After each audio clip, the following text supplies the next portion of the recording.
Have you ever boarded a train so late at night that it felt like you were the only person left in the world? I thought I had, until I took the last train to Red Valley. It was a Thursday night, just past midnight.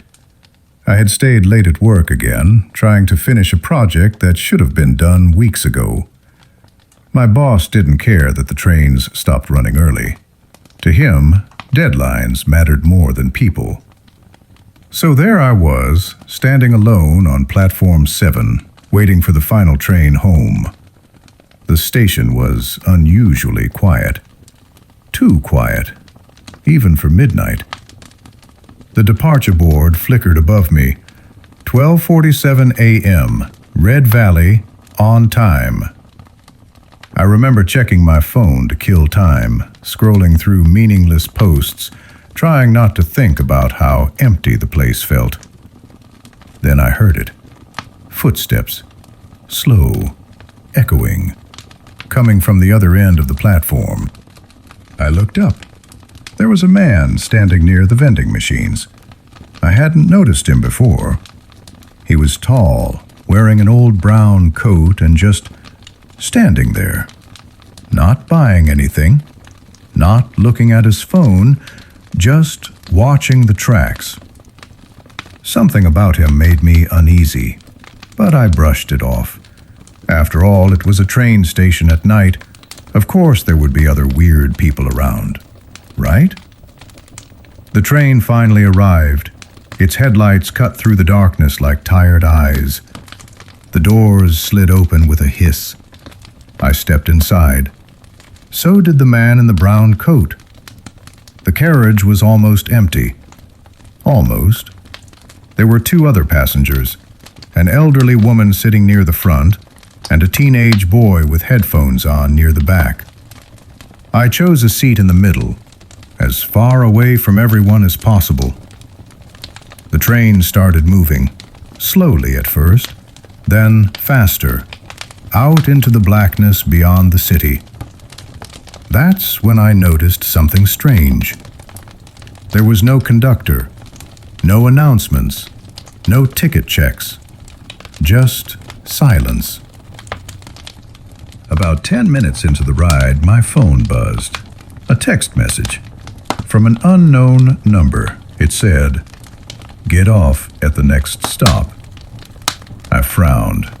Probably a wrong number, or some spam message. I ignored it. Then it buzzed again. Another message. "I'm serious. Get off at the next stop." I looked around the carriage. No one was looking at me. The old woman stared out the window. The teenager was still lost in his music. The man in the brown coat hadn't moved an inch. I typed back, "Who is this?" 3 dots appeared. Then, "You don't want to be on this train after 1 a.m. A cold feeling crawled up my spine. I checked the time. 12:58 a.m. I laughed nervously to myself. This had to be a prank. Somebody messing with me, right? The train began to slow. The next station was coming up. Millbrook Station. My phone buzzed one last time. "Please, get off now." I hesitated. Then, against my better judgment, I stayed. The doors opened. No one got on. No one got off, except the man in the brown coat.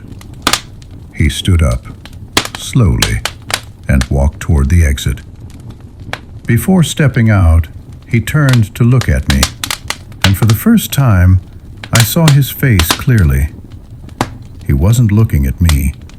He was looking past me, at something behind me. Then he whispered, "Good luck," and stepped off the train. The doors closed. The train continued. At exactly 1 a.m., everything changed. The lights went out. The windows turned black, not dark, black, like they weren't windows anymore. The elderly woman started crying. The teenager ripped off his headphones and screamed, "Why didn't you get off?" And then I heard it. From the empty conductor's cabin, a voice over the intercom. Low, distorted, barely human. "Welcome to the last train to Red Valley." I never made it home that night because Red Valley isn't on any map.